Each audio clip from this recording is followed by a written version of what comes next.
बता देते हैं कि पुलिस का कहना था कि मीठापुर के जक्कनपुर में ये वीडियो बनाया गया था और जहां पर घटना नहीं घटा था वहां पर जा कर के मनीष कश्यप वीडियो बनाए थे और चलाए थे। उसको लेकर के पुलिस ने कार्रवाई की, जिसमें राकेश तिवारी और भी बहुत लोग जो थे उनका नाम आया था।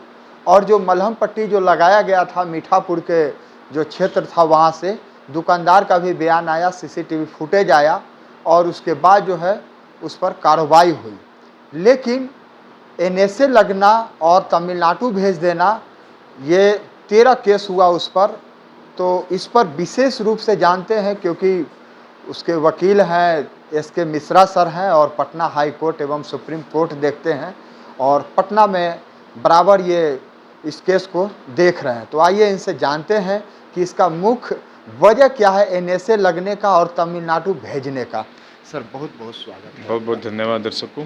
जी बोलिए। जानना चाहते हैं हमारे दर्शक कि आखिर कौन सा ऐसा धारा लगा जो मनीष कश्यप के लिए मुसीबत बन गया। देखिए, जो धारा लगाई गई है वो सिर्फ यही है कि सांप्रदायिकता को भड़काना या कोई इस तरह के दंगे को भड़काना या दो राज्यों के बीच में दोस्ता फैलाना। इसके तहत में इकोनॉमिकल ऑफेंस यूनिट के माध्यम से ये केस किया गया है।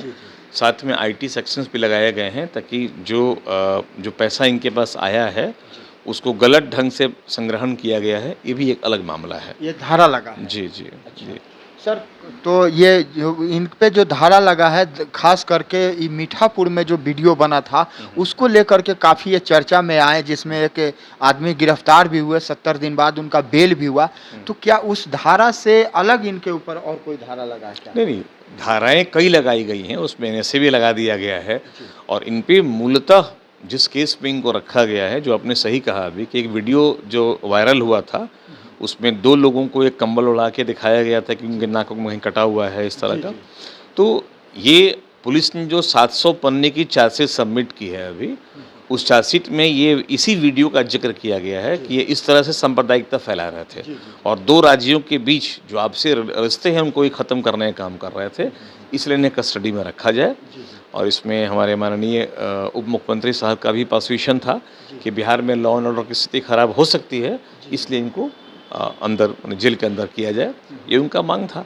प्लस इकोनॉमिकल ऑफेंस यूनिट ने देखा कि हाँ हो सकता है कि इस तरह से जो सांप्रदायिकता फैले और राष्ट्रीय जो संपत्ति उनकी क्षति पहुँचे, इसलिए इनको अंदर कर दिया जाए ताकि शांति बनी रहे। अच्छा सर, तेजस्वी यादव को ये बोले थे कि आप सोना के चम्मच लेके पैदा हुए हैं, हम चांदी का चम्मच लेके पैदा हुए हैं, आपकी सरकार 200 दिन में गिरा देंगे। एक पत्रकार को इस तरह का भाषा बोलना उचित होता है? नहीं, ये तो देखिए, कभी भी न्यायालय इन चीज़ों का समर्थन नहीं करता है जो न्याय संगत नहीं हो। आप अगर किसी को धमकी दे रहे हैं या सरकार गिराने की बात कर रहे हैं तो ये आपका मंतव्य हो सकता है, ये आपकी अपनी अभिव्यक्ति है जिनको अभिव्यक्त कर रहे हैं आप, ये आपकी सोच है। लेकिन इसके तहत किसी को धमकी देना ये अपने आप में अपराध की श्रेणी में आता है और हम समर्थन कभी इसका नहीं करते हैं, न्यायालय भी समर्थन नहीं करेगी इन चीज़ों। कहीं ना कहीं नहीं लगता है सर कि पत्रकार अपनी पत्रकारिता भूल करके प्रवक्ता बन जा रहे हैं किसी पार्टी का, मैं नाम नहीं लूंगा लेकिन किसी भी पार्टी का, तो उनको एक गरिमा में रहना चाहिए? नहीं, जहाँ तक हमें याद है कि या हमें जो बताया गया है कि इस तरह की बात मनीष ने जो कहा था वो आपसी बैठ के लोग आपसी बातचीत कर रहे थे। किसी ने उस बात को रिकॉर्ड करके और वायरल कर दिया है। इंटेंशनली मनीष ने तेजस्वी यादव को या डिप्टी सीएम को या बिहार सरकार को या किसी राजनीतिक पार्टी को धमकी के लहजे में कोई वीडियो वायरल नहीं किया था। ये अपने कार्यालय में बैठ के ये लोग बात कर रहे थे, संभवतः वही वीडियो लीक हुआ था और इसको मिस अप्रोप्रिएट करके इसको केस किया गया। लेकिन आप तो कुछ भी बोलते हैं, अगर मैसेज बाहर चला जाता है तो फिर तो वो गलत हो जाता है। नहीं, ऐसे तो आप गाली भी देते हैं तो क्या मैसेज वायरल कर देंगे हम? आप जब बातें करते हैं आपस में तो एक लाइन में बिहार में तो हर जब तक कोई माँ बहन गाली न दे वो आम बात नहीं होती है, तो क्या उसकी वीडियो वायरल कर देंगे आप इसको? तो गलत किया। वायरल करने वाले क्या प्रॉब्लम था? मनीष ने अपने केवल सच तक चैनल से इस तरह की बात करके कोई धमकी नहीं दिया था, उसने अपना विचार रखा था। तो ये विचार तो हल रखते अपने हैं। लोगों में रखा था ताकि इधर 4 आदमी बैठे हुए थे, एक विचार चल रहा जैसे था। पूरे भारत में अच्छे चैनलों ने प्रधानमंत्री मोदी को चोर कहा, जी, जी। चौकीदार चोर है, जी, जी। केस होना चाहिए। अभी तेजस्वी यादव ने जाके गुजरातियों को कहा कि ये चोर होते हैं, केस होना चाहिए। राहुल गांधी ने भी कई अपशब्द कहा, केस होना चाहिए। माननीय तेज प्रताप यादव ने भी कई बार सुशील मोदी के बारे में कई उल्टा सीधा बयान दिया, केस होना चाहिए। नीतीश कुमार को भी पलटू चाचा और क्या क्या जितनी बहुत तरह की हुई, बात बोली तो गई। केस होना चाहिए। फिर केस क्यों नहीं हुआ? फिर मनीष कश्यप क्यों सिर्फ? बिल्कुल। तो जिस तरह से आप अगर कोई चीज़ें आपको हर्ट करती है कि आपको ये चीज़ बुरा लगा या सामाजिक ये दोस्ता फैला सकती है, तो उस तरह के बयान भी हमारे समर्थकों को भड़का सकती है। अगर हम किसी पॉलिटिकल पार्टी से बिलोंग करते हैं और आप हमको गाली दे रहे हैं, तो हमारे समर्थक भी तो उतने ही सोचते हैं उत्तेजित हो सकते केस होना हैं, चाहिए। बिल्कुल, फिर वहाँ केस क्यों नहीं हुआ? क्यों नहीं हुआ? ऐसे ये भी कई बहुत मामले बड़ी सवाल है। ऐसे कई मामले बनते हैं जहाँ ये देखा जा सकता है कि थोड़ा सा इसमें पक्षपात हो रहा है। और जिस तरह से मनीष के साथ व्यवहार किया जा रहा है, चूंकि मनीष मेरे क्लाइंट है और हम उनके एडवोकेट हैं, तो मेरा ये धर्म बनता है ये बताना कि मनीष के साथ जो भी हो रहा है वो अन्याय हो रहा है, गलत किया गया है। कहीं ना कहीं राजनीति का भी शिकार हो गया है क्या? बिल्कुल, इकोनॉमिकल ऑफेंस की तो बात ही नहीं होती है इसमें। जी, जी। 42 लाख रुपया इकोनॉमिकल ऑफेंस यूनिट ने शो अप किया कि इतना इनके पास पैसा है। 42 लाख रुपये, 10,000 करोड़ लेकर नीरव मोदी चले गए, क्या हो गया? मालिया चले गए तो क्या हो गया? 1700 करोड़ का पुल यहाँ गिर गया, कितना FIR हुआ उस पर? ये पैसा नहीं था। लेकिन ये 42 लाख रुपया जो अकाउंटेड है, इनकम टैक्स पेड है, और जहाँ से व्हाइट मनी है, जहाँ से ये पैसा मिला है उसका सोर्स दिया गया इकोनॉमिकल ऑफेंस को कि इन जगहों से हमको इतना इतना रुपया मिला हुआ है।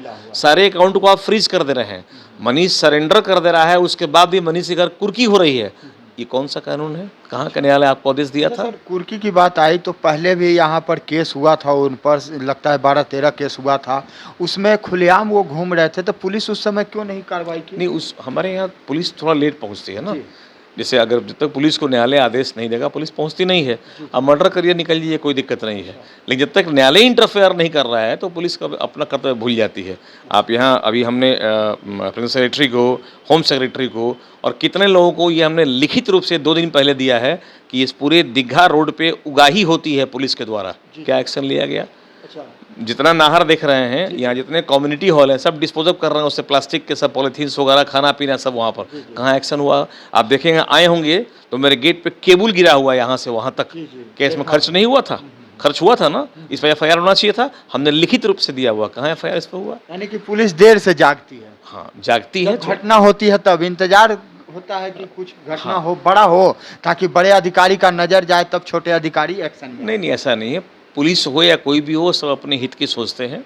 और जितनी पॉलिटिकल पार्टीज़ हैं वो माइलेज देख रही हैं कि मनीष अगर बाहर रह गए और अगर चुनाव बीच में कोई हो जा रहा है तो प्रभावित हो सकता है। अच्छा सर, एक सवाल और है कि मनीष कश्यप पर अगर NSA हट जाता है तो क्या वो जेल से बाहर आ जाएंगे या और भी केसों में बेल लेना होगा? ये कहना बड़ा मुश्किल है कि NSA हट गया तो बाहर निकल जाएंगे, क्योंकि तिरुपुर में, मदुरई में और कुल चेन्नई में 7 केसेस में लॉन्च किए गए हैं, तो 7 केस में बेल लेना पड़ेगा।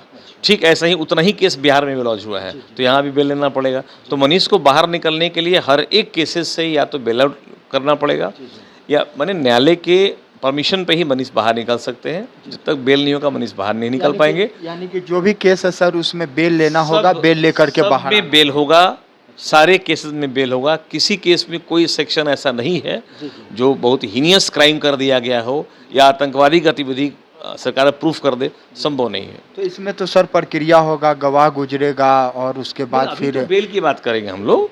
अभी हम लोग बेल फाइल कर रहे हैं, 26 तारीख का वेट कर रहे हैं हम कि अगर 26 तारीख को सरकार बिहार में मनीष को लाने का प्रयोजन अगर सफल कर लेती है तो ठीक है, अदरवाइज हम लोग फिर बेल मूव करेंगे यहाँ पर। क्या लगता है सर 26 तारीख को आएंगे बिहार? हमको लगता नहीं कि नहीं आएंगे वो, ना, चूँकि 3 मौके पहले ही मिल चुके हैं हमको लाने के लिए। इस बार थोड़ा न्यायालय काफ़ी स्ट्रिक्टली फिजिकल अपीयर करने के लिए कहा गया है, लेकिन जो लॉ एंड ऑर्डर सिचुएशन के बारे में बिहार सरकार कह रही है उसको मानते हुए हो सकता है कि वो नहीं आए। मतलब इतना व्यवस्था करने में बिहार सरकार असमर्थ है? असमर्थ है, हाँ बिल्कुल, ये कहा जाए। एग्जैक्टली यही बात है। इतनी बड़ी व्यवस्था सर किसी बड़े VIP या बड़े से बड़े क्रिमिनल को नहीं मिलता है, लेकिन इनके ऊपर कौन सा ऐसा जुर्म कर दिए हैं जो इतना फोर्स की जरूरत, 600 फोर्स की जरूरत? कोई जुर्म नहीं है, कोई जुर्म नहीं है जो उन्होंने किया हुआ है। ये एक सिर्फ वो हमने कहा ना जो पॉलिटिकल धमकी उनकी दिया गया है, उसके अलावा कोई ऐसा अपराध नहीं बनता है जिसमें पुलिस इनको अंदर रख सकती है।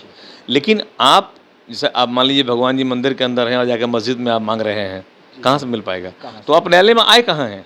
आपको बेल दिया जाए, आपने बेल तो फाइल किया नहीं है, न्यायालय के समक्ष आपने अपनी बात कही नहीं है, आप सुप्रीम कोर्ट में गए कि हमारे केस को बिहार ट्रांसफ़र कर दिया जाए, उसके अलावा तो कोई भी आप बेल अच्छा सर, ये कहा जाता है कि पहले लो अथी कोर्ट में जाना पड़ता है, फिर हाई कोर्ट में, फिर सुप्रीम कोर्ट में, लेकिन ये ऐसा नियम है, कानून है क्या कि सुप्रीम कोर्ट से नीचे आए या हाँ, नीचे नहीं, से नहीं, ऊपर नहीं, जाएं? नहीं, नहीं, ये नीचे से ऊपर जाने की बात नहीं है, 2 राज्य की बात थी। जी जी जैसे बिहार के राज्य में जो अगर केसेस ऐसा है, तो माननीय न्यायालय में रीट फाइल करते हैं आप अपने, पीएल फाइल करते हैं, जनहित याचिका दायर करते हैं आप, डायरेक्टली कर सकते हैं वहाँ पर। ये high court, supreme court appellate court है, जी जी वो डायरेक्टली वहाँ केस लॉन्च नहीं होता है।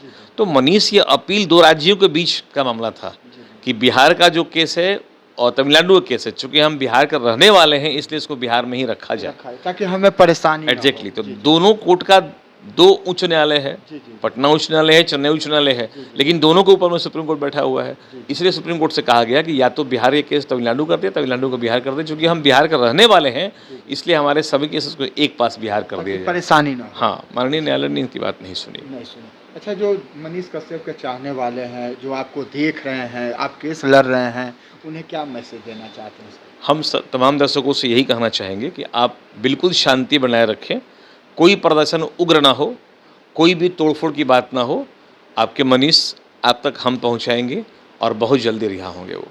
बहुत बहुत तोड़-फोड़ की बात बोले सर, तो क्या कोर्ट जो है इमोशनल होकर के कभी काम करती है या सबूत पर करती है? नहीं, नहीं, नहीं, कोर्ट में इमोशन का कोई स्थान ही नहीं होता है।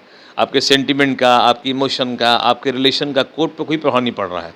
जो साक्ष्य है, न्यायालय उसको जाँच करेगा और उसके बाद विधि सम्मत कार्रवाई की जाएगी आप पर। यानी कि जो साक्ष्य है उसी आधार पे बस कोर्ट फैसला बिल्कुल, देगी। बिल्कुल, बिल्कुल। और जो दर्शक है वो शांति बना करके रखें। एकदम शांत रहें आप, कहीं कोई उग्र प्रदर्शन ना करें। आपका समर्थन बिल्कुल सराहनीय है। जिस तरह समर्थन आप मनीष कश्यप कर रहे हैं, आप करते रहिए, मनोबल बढ़ता है मनीष का भी, उनके परिवार का भी, और हम लोगों को भी केस लड़ने में मज़ा आता है। लेकिन कोई प्रदर्शन उग्र नहीं होना चाहिए और राष्ट्र हित में जो कार्य करें आप, अच्छा रहेगा।